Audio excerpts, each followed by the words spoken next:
चम्मच से गूदा निकाल लो और खा लो। 2. अनानास के ऊपर और नीचे का हिस्सा काट दो, फिर बीच से 2 हिस्से कर लो। रेशों के हिसाब से लंबाई और चौड़ाई में कट लगाओ। खाना साफ, आसान और बिना गंदगी के हो जाएगा। 3. खरबूजे का ऊपर वाला हिस्सा निकाल दो, 2 लंबे कट लगाओ, किनारे अलग कर लो और बराबर टुकड़े कर लो। प्लेट में बहुत सुंदर लगेगा। मेहमान तारीफ किए बिना नहीं रहेंगे। 4.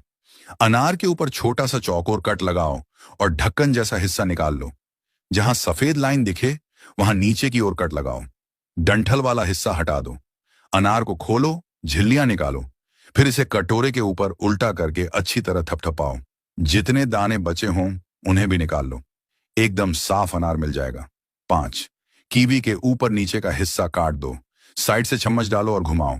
पूरा गूदा आसानी से बाहर आ जाएगा। 6.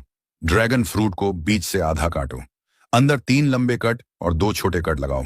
छिलके के चारों तरफ घुमा दो। छोटे छोटे टुकड़े डंडी पर लग जाएंगे, बस उठाओ और खा लो। 7. चकोतरे के ऊपर और नीचे का हिस्सा काट दो, छिलके पर हल्की लकीर बनाकर मोटा छिलका निकाल लो। बीच में चीरा लगाओ, छोटा छेद बनाओ, झिल्लियां नीचे की तरफ छील दो।